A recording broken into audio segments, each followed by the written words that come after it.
Hello everyone, welcome to bright IQ। तो जैसा कि अभी चल रहा था JSCC CGL में एक बहुत ही इंपॉर्टेंट टॉपिक जो था आपका झारखंड के क्षेत्रीय राजवंश।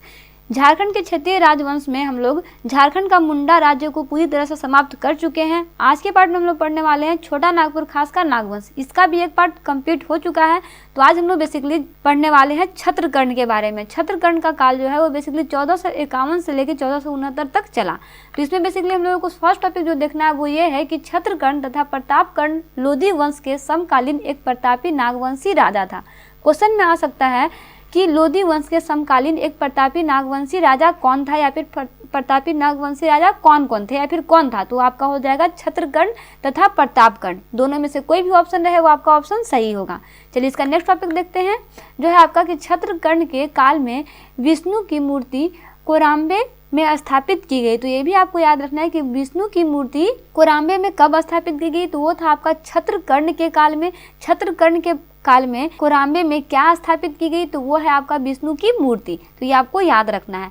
इसी का नेक्स्ट पॉइंट देखते हैं जो है आपका कि चैतन्य महाप्रभु ने झारखंड क्षेत्र में वैष्णव मत का प्रचार प्रसार किया।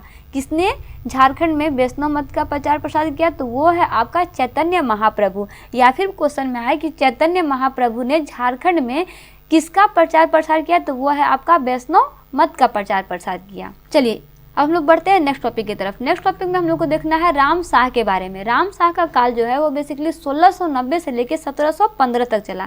इसमें हम लोग सबसे फर्स्ट टॉपिक जो देखते हैं वो ये है कि राम शाह बहादुर शाह प्रथम का समकालीन था। तो ये आपको याद रखना है कि राम शाह कौन था, तो राम शाह जो था वो बहादुर शाह प्रथम का समकालीन था। नेक्स्ट टॉपिक में अगर हम लोग बात करें तो ये आपका कि इन्होंने नवरत्नगढ़ में कपिला नाथ मंदिर का निर्माण कराया। तो किन्होंने कपिला नाथ मंदिर का निर्माण कराया, तो वो है आपका राम शाह ने। कहाँ पे कराया, तो नवरत्नगढ़ में कराया। या फिर नवरत्नगढ़ में कपिला मंदिर का निर्माण किसने कराया, तो राम शाह ने कराया। तो इसे आपको याद रखना है। चलिए इसी का नेक्स्ट पॉइंट हम लोग देखते हैं जो है कि इन्होंने रीवा के राजा से युद्ध किया, वो समझौता किया। देखिए उनका युद्ध भी हुआ और समझौता भी हो गया। किसके किसके बीच युद्ध हुआ, तो वह है आपका राम शाह और रीवा के बीच में युद्ध हुआ, जिसके बाद उन लोग दोनों जो थे आपस में समझौता कर लिए। इसी का नेक्स्ट टॉपिक हम लोग देखते हैं जो है आपका कि इसके पुत्र, किसके पुत्र, राम शाह के पुत्र अनिनाथ शाह का विवाह जो है वो रीवा की राजकुमारी के साथ हुआ। क्योंकि समझौता तो हो चुका, उन लोग युद्ध तो किए, रीवा और राम शाह के बीच युद्ध हुआ, लेकिन उन लोग समझौता कर लिए। जब समझौता हो गया तो उसके बाद राम शाह का पुत्र जो था वो अनिनाथ शाह का विवाह जो है वो रीवा की राजकुमारी के साथ हो गया। तो इस तरह से आपका छत्रकर्ण तथा राम शाह का काल जो है वो समाप्त होता है। चलिए हम लोग नेक्स्ट टॉपिक को स्टडी करते हैं। तो नेक्स्ट टॉपिक है आपका अनिनाथ शाहदेव के बारे में। अनिनाथ शाहदेव की क्या कहानी है, तो बेसिकली इसमें हम लोग देखते हैं कि अनिनाथ शाहदेव जो है वो बड़कागढ़ के राजा थे। कहाँ के राजा थे, बड़कागढ़ के राजा थे। कौन थे, अनिनाथ शाहदेव थे। चलिए इसी का नेक्स्ट टॉपिक देखते हैं जो है आपका कि इन्होंने 1691 में जगन्नाथ मंदिर जो कि रांची में स्थित है का निर्माण कराया था। इन्होंने ही हटिया बाजार की स्थापना की थी। तो हटिया बाजार की स्थापना किसने की थी, तो अनिनाथ शाह ने की थी। तथा जगन्नाथ मंदिर जो रांची में स्थित है उसका निर्माण किसने कराया था, तो वो भी आपके अनिनाथ शाहदेव थे। 1691 में कराया। तो अनिनाथ शाहदेव के बारे में यही दो टॉपिक आपको याद रखना है। ये दोनों टॉपिक आपको एग्जाम पॉइंट ऑफ व्यू से बहुत ही इंपॉर्टेंट है, तो इसे आप अच्छे से रिवीजन कर लीजिएगा।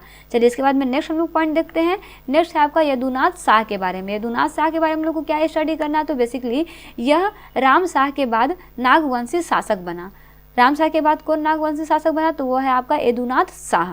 चलिए इसका नेक्स्ट पॉइंट देखते हैं जो है आपका कि 1717 ईस्वी में बिहार के मुगल सूबेदार सरबुंदल खां ने यदुनाथ शाह पर आक्रमण किया। किसने यदुनाथ शाह पर आक्रमण किया, तो वह है आपका सरबुंदल खां जो कि बिहार के मुगल का सूबेदार था।